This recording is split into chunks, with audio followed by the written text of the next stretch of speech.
আমি কুমড়ো দিয়ে পুইসাগ রান্না করে দেখাবো। আর তার জন্য যে যে উপকরণ নিয়েছি সেগুলি দেখে নিন। এই দেখুন, আমি এখানে টাটকা তাজা কিছু পুঁই শাক নিয়েছি। আর শাকটা নেওয়ার পর এভাবে কুচি কুচি করে কেটে নিয়েছি আর পরিষ্কার জলে ধুয়ে নিয়েছি। এখানে নিয়েছি 250 গ্রাম কাঁচা কুমড়ো। আর কুমড়োটাও দেখুন এভাবে কেটে নেওয়ার পর পরিষ্কার জলে ধুয়ে নিয়েছি। এখানে নিয়েছি 5 ফোড়ন, কাঁচা লঙ্কা, তেজপাতা, আদা ও রসুন বাটা, পেঁয়াজ কুচি। আর গুঁড়ো মশলা নিয়েছি লঙ্কা গুঁড়ো, জিরে গুঁড়ো, হলুদ গুঁড়ো, নুন, সর্ষের তেল এবং ধনে গুঁড়ো। এই সামান্য কয়েকটি উপকরণ দিয়ে আজ আমি আপনাদের সুন্দর করে কুমড়ো দিয়ে পুঁই শাক রান্না করে দেখাবো। পুঁই শাক রান্নার জন্য প্রথমে আমি কড়াইতে দিয়ে দিচ্ছি সর্ষের তেল। তেলটা দেওয়ার পর তেলের মধ্যে দিয়ে দিচ্ছি 2টো তেজপাতা আর দিয়ে দিচ্ছি সামান্য একটু 5 ফোড়ন। এবার এর মধ্যে দিয়ে দিচ্ছি কুচিয়ে রাখা পেঁয়াজ। একটু নাড়াচাড়া করে নেব পেঁয়াজটা একটু ভেজে নেওয়ার পর এবার এর মধ্যে কুচিয়ে রাখা কুমড়োগুলো দিয়ে দিচ্ছি। কুমড়োগুলো দেওয়ার পর আবারও একটু নাড়াচাড়া করে নেব। এবার এর মধ্যে দিয়ে দিচ্ছি আদা ও রসুন বাটা, দিয়ে দিচ্ছি 4-5টা মতো কাঁচা লঙ্কা। আবারও একটু নাড়াচাড়া করে নেব।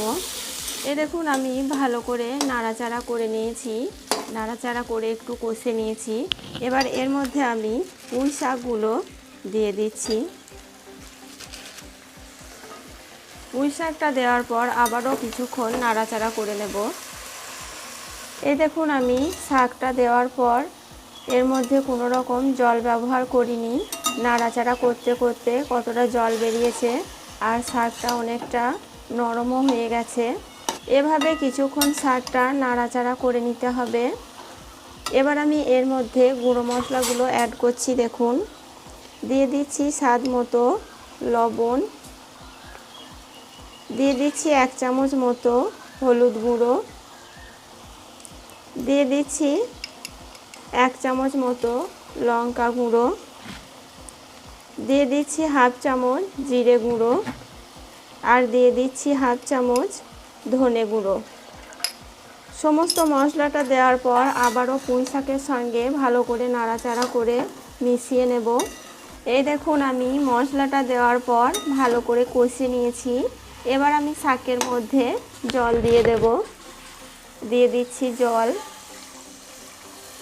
জলটা দেওয়ার পর একবার নাড়াচাড়া করে দিচ্ছি। দিয়ে এটা ঢাকনা চাপা দিয়ে কিছুক্ষণ রান্না করে নেব আর মাঝে মধ্যে একবার করে নাড়াচাড়া করে নেব।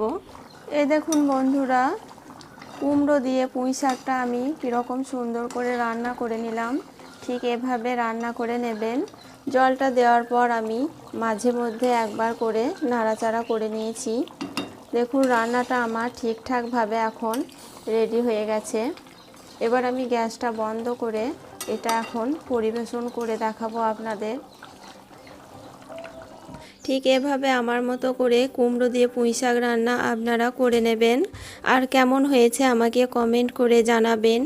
আর আমার এই রেসিপি যদি আপনাদের ভালো লেগে থাকে তাহলে আমার চ্যানেলে আরও নিত্য নতুন ভিডিও দেখার জন্য চ্যানেলটি সাবস্ক্রাইব করে দিয়ে বেল বাটনটি ক্লিক করে দেবেন। সুস্থ থাকবেন, ভালো থাকবেন, ধন্যবাদ।